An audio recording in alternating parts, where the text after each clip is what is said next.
लता मंगेशकर, नाम सुनते ही ऐसा लगता है जैसे संगीत के आसपास पहुंच गए हों। लता जी, जिनके बारे में भारतीय शास्त्रीय संगीत के पुरोधा उस्ताद बड़े गुलाम अली खां साहब ने कहा था, कमबख्त कभी गलती से भी बेसुरी नहीं होती। इतना ही नहीं, लता जी से पहले फिल्मी संगीत की आवाज़ मानी गई नूरजहां ने लता जी के लिए कहा, मेरी नज़र में लता जी की तरह आज तक कोई पैदा ही नहीं हुआ।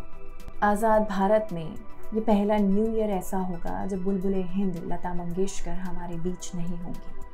पिछले साल ही तो उन्होंने ट्वीट किया था, नमस्कार, आप सबको नए वर्ष की हार्दिक शुभकामनाएं। कोरोना के संकट से सारे विश्व को मुक्ति मिले। आप सब खुश रहें, स्वस्थ रहें, यही मंगल कामना। नमस्कार, मैं हूँ अंजलि और आप देख रहे हैं न्यूज़ 18 हिंदी ओरिजिनल्स। आज़ाद भारत में हर उस मौके पर जब देश को निराशा के बादल ने ज़रा भी घेरने की कोशिश करी, लता जी ने अपने संगीत से ऊर्जा दी। ऐ मेरे वतन के लोगों, इस गीत ने तो जैसे हर भारतीय के दिल को छू लिया। शायद ही कोई ऐसा होगा जिसकी आंखें इस गीत को सुनने के बाद नम ना हुई हो। कवि प्रदीप के लिखे इस देशभक्ति गाने का संगीत सी रामचंद्र ने तैयार किया था। साल 1962 में भारत चीन के युद्ध के बाद पूरे देश में हताशा का माहौल था। उस समय गणतंत्र दिवस के मौके पर लता जी से दिल्ली में इस गीत को गाने के लिए कहा गया। लता सुरगाथा में वे कहती हैं, उस समय मेरी बहन की शादी थी, लेकिन ये आमंत्रण ऐसा था कि इसे अस्वीकार नहीं किया जा सकता था। गाने की तैयारी के लिए बहुत कम समय मिला। मैंने एक टेप रिकॉर्डर पर गाने को उतारा और मुंबई से दिल्ली की हवाई यात्रा के दौरान ही इसका अभ्यास किया। गणतंत्र दिवस पर जब मैंने प्रधानमंत्री पंडित जवाहरलाल नेहरू के सामने ये गाना गाकर ख़त्म किया, उस समय मेरी बहन की शादी थी, लेकिन यह आमंत्रण ऐसा था कि इसे अस्वीकार नहीं किया जा सकता था। गाने की तैयारी के लिए बहुत कम समय मिला। मैंने एक टेप रिकॉर्डर पर गाने को उतारा और मुंबई से दिल्ली की हवाई यात्रा के दौरान ही इसका अभ्यास किया। गणतंत्र दिवस पर जब मैंने प्रधानमंत्री पंडित जवाहरलाल नेहरू के सामने गाना गाकर ख़त्म किया, तो मशहूर डायरेक्टर महबूब साहब मुझे ढूंढते हुए आए और कहा कि पंडित जी ढूंढ रहे हैं। उस समय मैं पंडित नेहरू से मिली। उन्होंने कहा, बेटा, तुमने आज मुझे रुला दिया। लता मंगेशकर ने हिंदी, मराठी और बांग्ला समेत कई भाषाओं में गाने गाए।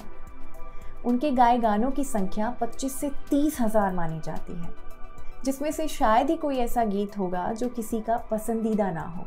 लेकिन क्या आपको पता है कि खुद लता मंगेशकर को कौन सा गाना पसंद था? इसका खुलासा उन्होंने यतीन्द्र मिश्र की लता सुरगाथा में किया है। इसमें उन्होंने अलग अलग राग, मूड और पिच के हिसाब से पसंदीदा गाने बताए हैं। इन गीतों में सबसे प्रिय भजन हम दोनों फिल्म का प्रभु तेरो नाम जो ध्याए फल पाए है। मनपसंद लोरी 2 बीघा जमीन का गीत आजा रिया तू निंदिया है।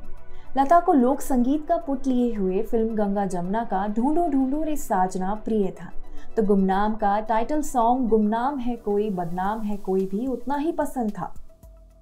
लता जी ने 2 आंखें 12 हाथ, मदर इंडिया, मुगले आजम, महल, बरसात, एक थी लड़की समेत कई मशहूर फिल्मों में गाने गाए और लोगों का दिल जीत लिया। फिल्म मधुमती का गाना आजा रे परदेसी, साल 1961 में आई छाया फिल्म का गाना इतना न मुझसे तू प्यार बढ़ा, साल 1962 में जब फूल खिला का ये समा है सॉन्ग तो आपने ज़रूर सुना होगा। इन सभी गीतों को लता दी ने अपनी आवाज़ दी थी। फिल्म महल में उनके गाए गीत आएगा आने वाला ने खूब वाहवाही बटोरी।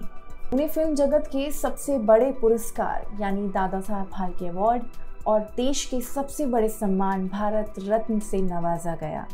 कई दशकों तक संगीत जगत पर अपना जादू चलाने वाली आवाज़ 6 फरवरी 2022 को हमेशा के लिए खामोश हो गई। 52 साल की उम्र में लता मंगेशकर ने इस दुनिया को अलविदा कह दिया और पंच तत्व में विलीन हो गई, लेकिन उनकी आवाज़ हमेशा के लिए अमर हो गई। उनके गाने हमारे दिलों में हमेशा जिंदा रहेंगे। अभी कमेंट सेक्शन में हमें बताएं कि उनका कौन सा गीत सुनकर आपका तनाव कम होता है।